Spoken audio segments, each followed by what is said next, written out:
गई काले આપણે લેક્ચર નંબર 10 ની અંદર અણુઓની ગતિ ઊર્જાની વાત કરતા હતા.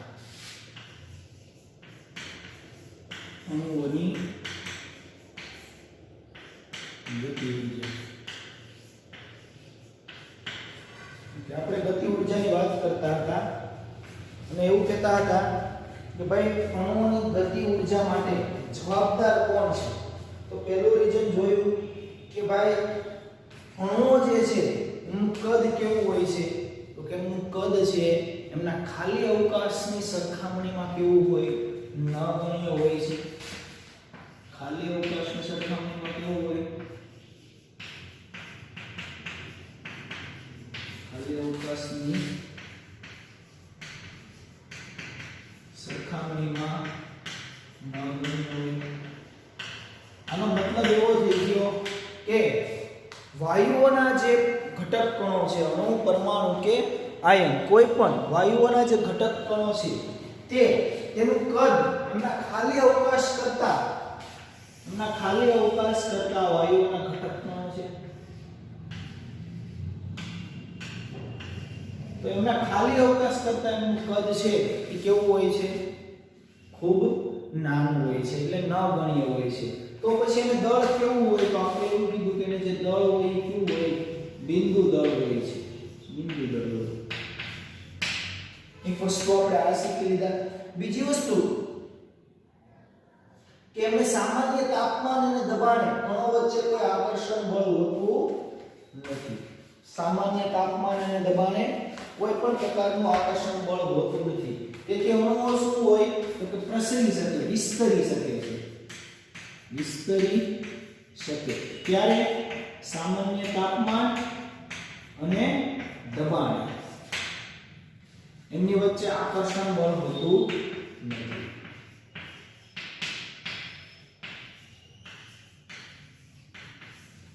આકર્ષણ બળ ન હોય. ત્યાર પછી આપણે એવું જોયું કે ગતિ કેવી હોય, અસ્તવ્યસ્ત હોય છે. એમની ગતિ કેવી હોય, ગતિ અસ્તવ્યસ્ત હોય છે.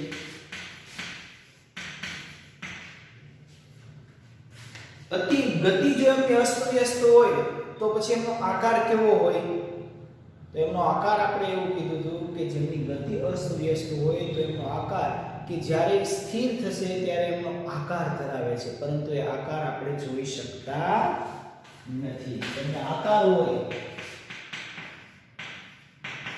પણ જોઈ શકતા નથી. હવે ત્યાર પછી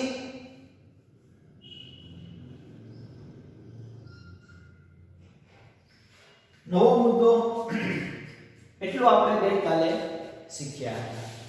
હવે આગળ વધીએ આપણે કે વાયુઓ જે છે ને, વાયુઓ એમની ગતિ અસ્તવ્યસ્ત હોય એવું તો આપણે કહી દીધું કે વાયુઓ છે એમની ગતિ કેવી ધરાવશે, અસ્તવ્યસ્ત. પરંતુ વાયુઓ જે છે એ દિશાઓ, વાયુઓના કણો સીધી લીટીમાં શક્ય તેટલી બધી દિશાઓમાં તેમની અસ્તવ્યસ્ત ગતિ કરશે. વાયુઓ છે સીધી લીટીમાં શક્ય તેટલી અસ્તવ્યસ્ત ગતિ કરશે. આના કારણે શું થશે કે વાયુઓ સીધી લીટીમાં અસ્તવ્યસ્ત ગતિ કરે એના કારણે એકબીજા સાથે ગતિ દરમિયાન તે એકબીજા સાથે પાત્રની દિવાલ સાથે અથડાશે. ગતિ દરમિયાન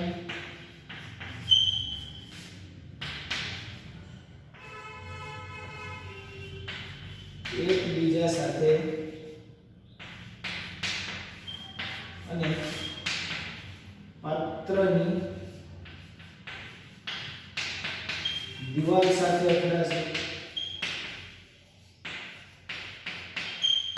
પાત્રની દિવાલ સાથે અથડાશે તો શું થશે, જ્યારે પાત્રની દિવાલ સાથે અથડાશે ત્યારે વાયુઓના કણોની પાત્રની દિવાલ સાથેની અથડામણ ઉપરથી વાયુનું દબાણ નક્કી થશે.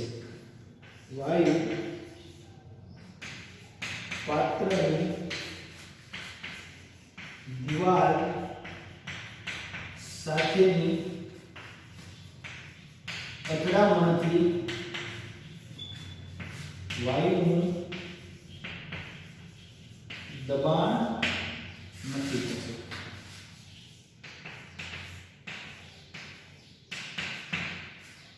વાયુઓ છે માનો કે આમાં ગમન કરે છે. આ વાયુઓ કોઈ સીધી લીટીમાં ગમન કરે છે, આ બાજુ ગમન કરે છે, કોઈ આ બાજુ ગમન કરે છે, કોઈ આ બાજુ ગમન કરે છે, મતલબ કોઈ આ બાજુ ગમન કરે છે, કોઈ જે આ બાજુ ગમન કરે છે. આવી રીતે વાયુઓ છે સીધી લીટીમાં અસ્તવ્યસ્ત ગતિ કરે છે. સીધી લીટી એટલે પર્ટિક્યુલર દિશા નહીં.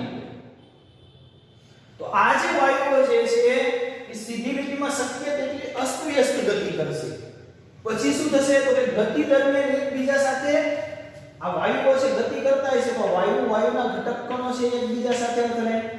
આ એકબીજા સાથે આ વાયુના અણુઓ એકબીજા સાથે, ઘટક કણો એકબીજા સાથે અથડાશે.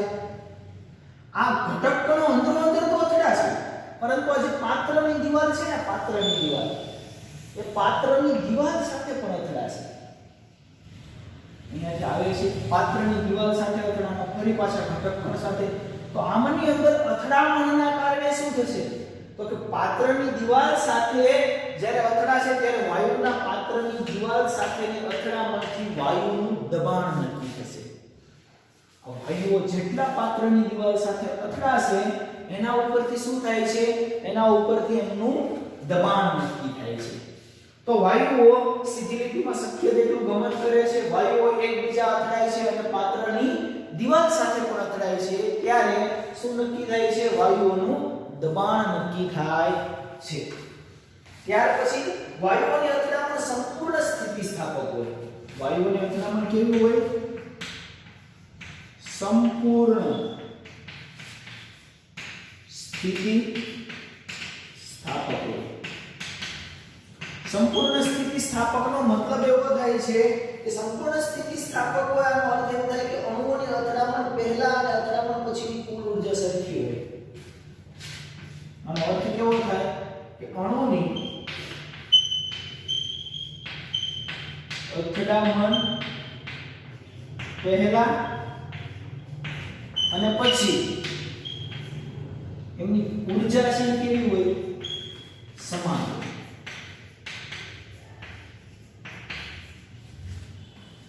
સંપૂર્ણ વાયુઓની અથડામણ કેવી હોય? સ્થિતિસ્થાપક હોય છે.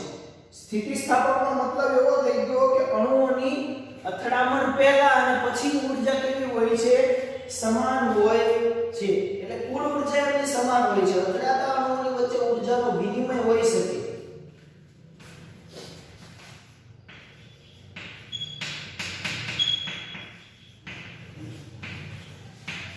ઊર્જાનો વિનિમય હોય છે.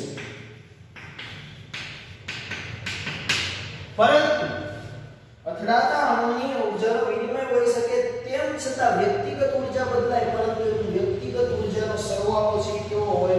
અચળ.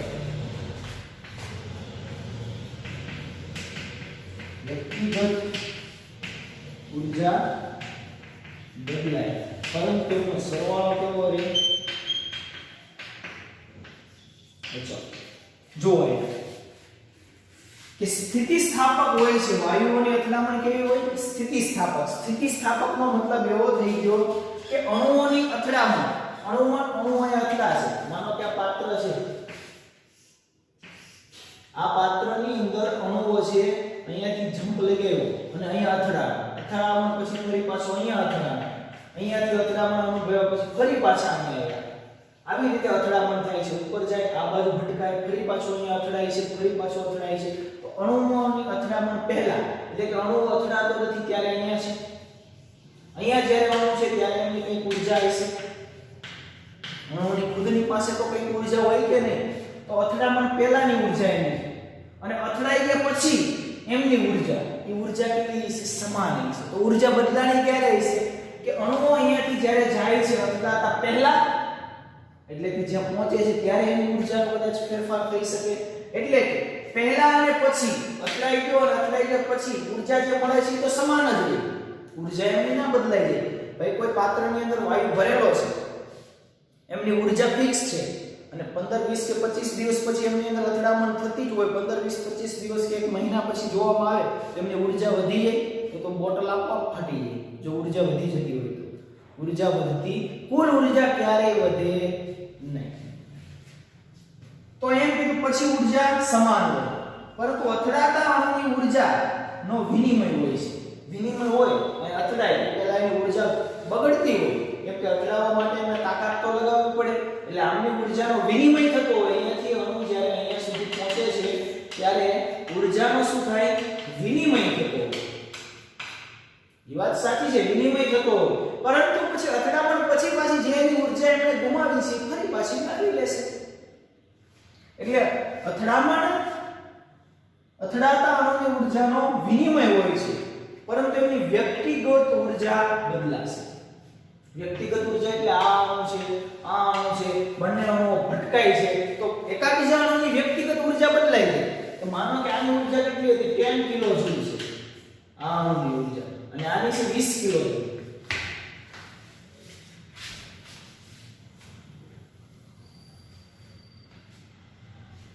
આવું છે આ પાત્ર છે, આમની અંદર આ જુદા જુદા અણુઓ છે. હવે આ અણુ છે એ વ્યક્તિગત ઊર્જા એટલે આની ઊર્જા કેટલી છે? 10 કિલો જૂલ છે, આની 20 કિલો જૂલ છે. હવે આ બંને અણુઓ જ્યારે અથડાય છે એટલે આવું થશે, નજીક નજીક આવશે, અટકાશે. અથડાયા તે અણુઓની ઊર્જા જો વાત કરવામાં આવે તો કેવું થશે? તો કે અથડામણ પછી એમની ઊર્જાનો ફેરફાર કેવો હશે? ચાલો જોઈએ. વ્યક્તિગત ઊર્જા છે એ બદલાઈ જાય. અથડામણ પછી કદાચ આ જે 20 કિલો જૂલ છે અને આ 10 કિલો જૂલ છે તો એવું બને કે અથડામણ પછી આની 15 થઈ જાય અને આની 15 થઈ જાય, અથવા આની 20 થઈ જાય અને આની 10 થઈ જાય. આવું થાય. એટલે વ્યક્તિગત ઊર્જા બદલાશે, પરંતુ ઊર્જાનો સરવાળો અંતે તો કદાચ આ 15 ની આની 20 ની કેટલી થાય? 15 થાય, આની 10 ની 15 થાય. તો ટોટલ તો કેટલી થાય? 20 ને 10 30 કિલો જૂલ હોય, 30 કિલો જૂલ મોલ ઇનવર્સ ઊર્જા.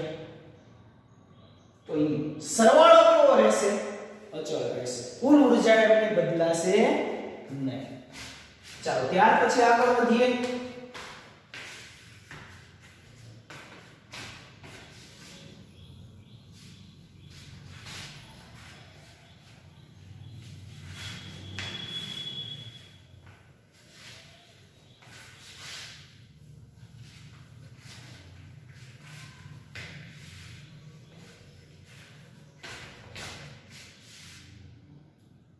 ગતિ ઊર્જામાં ઘટાડો થાય તો અણુઓની ગતિ બંધ થઈ જાય અને વાયુઓ નીચે બેસી જાય.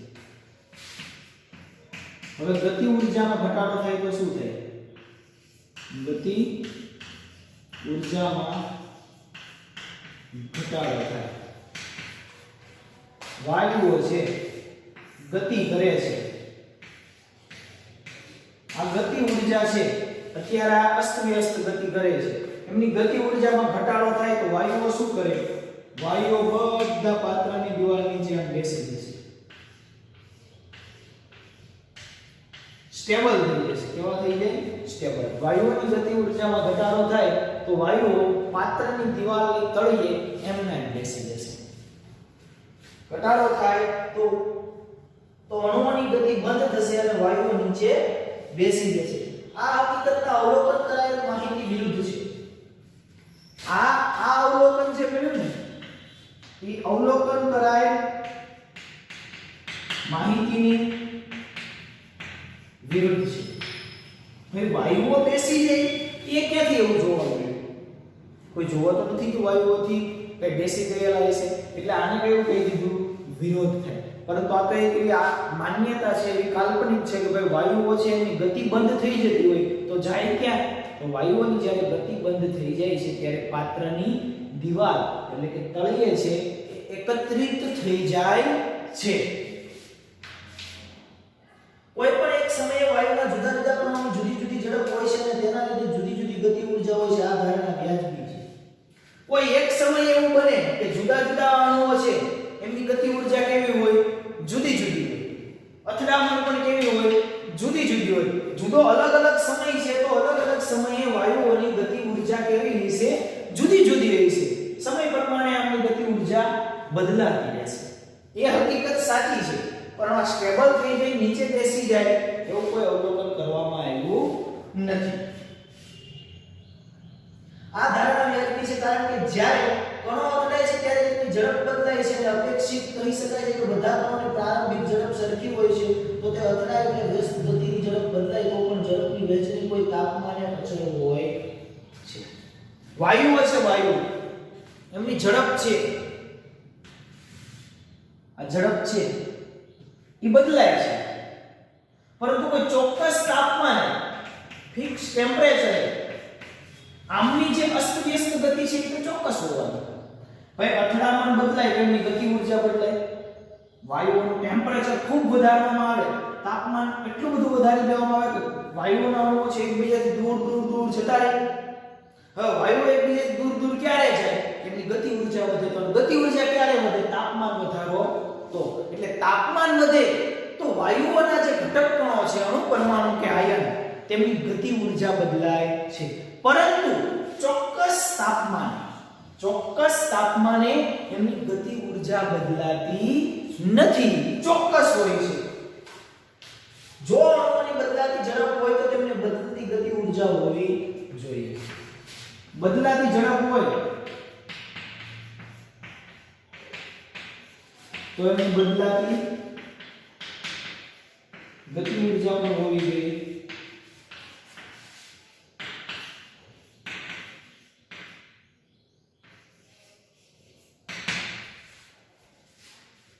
આમની ઝડપ બદલાય છે, માનો કે આમની ઝડપ બદલાય એનો મતલબ તો એવો થયો ને કે એની ગતિ ઊર્જા બદલાય. તો એની ગતિ ઊર્જા પણ કેવી હોવી જોઈએ? અલગ હોવી જોઈએ. આ સંદર્ભમાં આપણે સરેરાશ ગતિ ઊર્જાનો વિચાર કરીએ છીએ. સરેરાશ ગતિ ઊર્જા વાતમાં એમ ધારવામાં આવ્યું છે કે વાયુઓના અણુની સરેરાશ ગતિ ઊર્જા નિરપેક્ષ તાપમાનના સમપ્રમાણમાં હોય છે. નિરપેક્ષ તાપમાનના સમપ્રમાણમાં હોય છે. કોણ? ગતિ ઊર્જા. નિરપેક્ષ તાપમાન એટલે કયું તાપમાન? 273.15 કેલ્વિન તાપમાને વાયુઓની ગતિ ઊર્જા છે એ જો ઝડપ બદલાવાથી એની ગતિ ઊર્જા બદલાતી હોય તો પછી નિરપેક્ષ તાપમાને એમની ગતિ ઊર્જાનો ફેરફાર થશે. એટલે કેવી છે નિરપેક્ષ તાપમાને એમની ગતિ ઊર્જા? તો નિરપેક્ષ તાપમાને વાયુઓની સરેરાશ ગતિ ઊર્જા રહેશે. તો એની કઈ ઊર્જા હશે? સરેરાશ ગતિ ઊર્જા હશે. હવે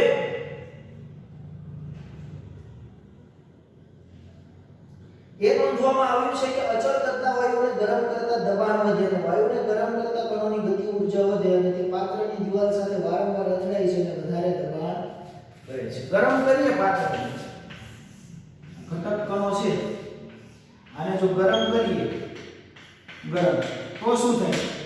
ઘટક કણો એકબીજાથી દૂર દૂર જાય. ઘટક કણો એકબીજાથી દૂર દૂર જાય તો શું થાય? ઘટક કણો એકબીજાથી દૂર દૂર જાય એની ગતિ ઊર્જા વધે એવું કહી શકીએ. ગતિ ઊર્જા વધે એવું કહી શકીએ. ગતિ ઊર્જા વધી એવું જ્યારે બોલીએ છીએ તો બીજું સાથે સાથે એવું પણ કહી શકીએ કે દબાણ વધે. તો દબાણ પણ શું થાય? દબાણ વધે. વાયુઓની અથડામણ વધે ને એટલે દબાણ વધે. એવું હમણાં આપણે આગળના મુદ્દામાં જોઈ ગયા. તો આમનું દબાણમાં શું ફેરફાર થયો હશે? દબાણ વધતું હોવું જોઈએ. તો ગરમી આપવામાં આવે એટલે કોઈ પણ વાયુને જ્યારે હીટ આપવામાં આવે છે ત્યારે વાયુઓના અણુઓ છે એ ગતિ ઊર્જા ખૂબ જ વધી જાય છે. ખૂબ વધી જાય છે. ઘરે ગેસ સિલિન્ડર જે આપણો હોય શિયાળામાં કદાચ જગતું શું કહેવાય કે અગ્નિ જગતી ના હોય, ઓકે, તો શું કરવામાં આવે? ગેસ સિલિન્ડરને ગરમ પાત્રમાં રાખવામાં આવે, ગરમ પાણીમાં રાખવામાં આવે, જેથી કરીને અંદર જે વાયુઓ છે એમની ગતિ ઊર્જા વધે એટલે અગ્નિ સારી રીતે બળે. એટલા માટે અહીંયા દબાણ એમનું વધશે. દબાણ વધશે એટલે ગેસ બહાર આવશે. તો અહીંયા બિલકુલ એવું થાય છે કે જ્યારે હીટ આપવામાં આવે છે ત્યારે શું થાય છે? તો એની ગતિ ઊર્જા વધે. ગતિ ઊર્જા વધે મતલબ એ કે આ પાત્રની અંદર હીટ આપતા દબાણ છે એ શું થઈ ગયું છે? વધી રહ્યું છે. વાયુઓને ગતિવાદ આપણે અગાઉ અભ્યાસ કરેલા બધા જ વાયુઓના નિયમો સૈદ્ધાંતિક નિરૂપણમાં મદદરૂપ થાય છે. વાયુઓનો ગતિવાદ પર આધારિત પ્રાકકથનો અને ગણતરીઓ પ્રાયોગિક અવલોકનો સાથે ખૂબ જ સારી રીતે છે. આ નમૂનાનું વ્યાજબી પણ સ્થાપિત કરે છે. તો વાયુઓનો ગતિવાદ છે. ગતિવાદ આપણને એવું સમજાવે છે કે વાયુઓની જે ગતિ છે તે કેવી હોઈ શકે, વાયુઓનું દબાણ ક્યારે વધે, વાયુઓનું આકર્ષણ બળ કેવું હોય છે, વાયુઓ ક્યારે એકબીજાની નજીક હોય છે અને એના ઉપર કઈ પરિસ્થિતિમાં વાયુઓનું દબાણ વધે તેનો અભ્યાસ વાયુનો ગતિવાદ આપણને સમજાવે છે. તો વાયુઓના નિયમ, અણુઓની ગતિ ઊર્જાના અભ્યાસ ઉપરથી આગળ જે આપણે બોયલ, ચાર્લ્સ, ગેલ્યુસે, એવોગાડ્રોનો નિયમ ભણ્યા, તે નિયમોમાં આ જે વાયુનો ગતિવાદ છે ખૂબ જ ઉપયોગી છે અને ખૂબ જ વ્યાજબી પણ છે. આના કારણે બધા નિયમો અને વાયુઓનું હકીકત જાણવામાં મદદરૂપ થઈ શકે છે. તો વાયુઓનો અણુઓની ગતિ ઊર્જા આપણે અહીંયા પૂર્ણ કહીએ છીએ. પછી ગતિ ઊર્જા અને આણ્વીય ઝડપ. વાયુઓની ગતિ ઊર્જા થઈ. હવે ગતિ ઊર્જા અને આણ્વીય ઝડપ શું હોય તે આપણે જોઈએ. ગતિ ઊર્જા અને આણ્વીય ઝડપ.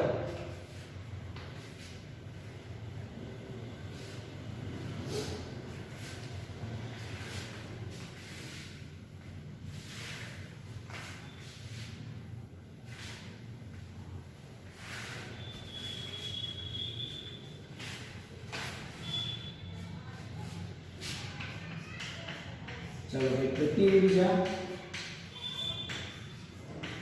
અને આણ્વીય ઝડપ. ગતિ ઊર્જા અને આણ્વીય ઝડપ કેવા શું હોય છે, પહેલા ટોપિક સમજી લઈએ પછી ડિટેલમાં જઈએ.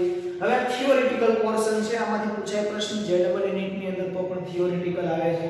તમારે દરેક મુદ્દામાંથી 5 વાક્યો યાદ રાખવાના છે. હું નીટ અને જેડબલ નો આની પછીનો લેક્ચર જે કરીશ એની અંદર વધારે ડિટેલમાં તમને કહીશ કે આની અંદરથી કેટલું કરવાનું. આખી થિયરી કોઈ ગતિવાદની યાદ રાખવાની નથી, લીટીએ લીટી, માત્ર એમની સમજૂતી યાદ રાખવાની છે. 5 વાક્યો. ઓકે, હમણાં આપણે ગતિવાદ જે આગળ ભણ્યા, નિયમો ભણ્યા, ઓકે, સ્ટેટમેન્ટ જે ભણ્યા એમાંથી 5 સ્ટેટમેન્ટ યાદ રાખવાની. ભાઈ કેટલું યાદ રાખવાનું છે માત્ર, તો કે અણુઓ છે એકબીજાની નજીક આવે તો શું થાય, તો કે અણુઓ એકબીજાથી દૂર દૂર હોય છે. ઘટક કણો, વાયુઓના ઘટક કણો વચ્ચે કોઈ પણ પ્રકારનું આકર્ષણ બળ હોતું નથી, તો પછી એમની ગતિ ઊર્જા કેવી હોય, તો કે ગતિ ઊર્જા એમનું કદ જે છે, વાયુઓનું કદ એ એમના ખાલી અવકાશની સરખામણીએ ન ગણ્ય છે, તેથી એમને બિંદુ દળ હોય. તો પછી એમની દબાણ કેવું હોય, તો કે વાયુઓની ગતિ ઊર્જા ક્યારે નક્કી થાય, તો કે વાયુ એક પાત્રમાં ભરવામાં આવે છે ત્યારે એ પાત્રની દિવાલ સાથે અથડાય છે ત્યારે એમનું દબાણ નક્કી થાય છે. બસ પૂરું. પછી તાપમાનની અસર એના ઉપર થાય છે, ટેમ્પરેચર વધારે આપવામાં આવે તો વાયુઓના અણુઓની ગતિ ઊર્જા વધી જાય, પરંતુ છેલ્લે ઊર્જા જે હોય એ તો કેવી રહી, અચળ રહી. આટલું યાદ રાખવાનું છે ટોપિકમાંથી. હવે ગતિ ઊર્જા અને આણ્વીય ઝડપ. અણુઓની ઝડપની વાત કરવાની છે કે આપણે જે અણુઓ લઈએ છીએ, આ બધા અણુઓ જે છે, આ અણુ, પરમાણુ, અણુ, પરમાણુ કે આયન, કોઈ પણનો અભ્યાસ આપણે કરીએ છીએ. અણુ, પરમાણુ કે આયન. હવે અણુ, પરમાણુ કે આયન જે આપણે લઈએ છીએ તે આની ગતિ ઊર્જા, જે આપણે હમણાં સ્ટેટમેન્ટ ભણ્યા તેની ગતિ ઊર્જાની વાત કરવાની. પછી એની આણ્વીય ઝડપ, તો આની ઝડપ કેવી રહેશે એની વાત કરવાની. એના માટેના સિદ્ધાંતો ભણવાના. હવે પછી જે આનો ગ્રાફ જે છે ને, ગતિ ઊર્જા અને આણ્વીય ઝડપ, એ જેડબલી નીટ માટે ખૂબ ઉપયોગી છે. આમનો ગ્રાફ જે ગતિ ઊર્જા અને આણ્વીય ઝડપનો જે ગ્રાફ બતાવેલો છે ને, એ ગ્રાફ છે એ ખૂબ જ ઉપયોગી છે. જ્યારે મેક્સિમમ ઝડપ એમની ક્યારે થાય, ઓછી ઝડપ એની ક્યારે હોય અને શરૂઆત ક્યારે થાય, તો એ ગ્રાફ દ્વારા સારી રીતે આપણને સમજૂતી મળે છે. તો ગ્રાફ ઉપરથી આપણે કહી શકશું કે અણુઓની ગતિ ઊર્જા આવી હોય, અણુઓની ઝડપ છે કે આવી હોય છે. એ નેક્સ્ટ લેક્ચર નંબર 12 ની અંદર આપણે એનો અભ્યાસ કરશું. આપણું 13, 14 અને 15 લેક્ચરની અંદર આ ચેપ્ટર આપણું પૂર્ણ થશે. હવે પછી 3 લેક્ચરનું કામ બાકી રહ્યું છે આ ચેપ્ટરની અંદર. ઓકે, અને આવતો લેક્ચર એટલે લેક્ચર નંબર 13 જે છે હવે આજે 12 આવતીકાલે 12 લેવાનો ને એટલે 12 નહીં હોય આવતીકાલે લેક્ચર કાલે JEE અને નીટ નો લેક્ચર રહેશે ચેપ્ટર નંબર 5 નો ચેપ્ટર નંબર 5 નો JEE અને નીટ નો લેક્ચર નંબર 1 કાલે હશે કાલે 12 નો નહીં હોય એના પછીના દિવસે 12 નો લેક્ચર હશે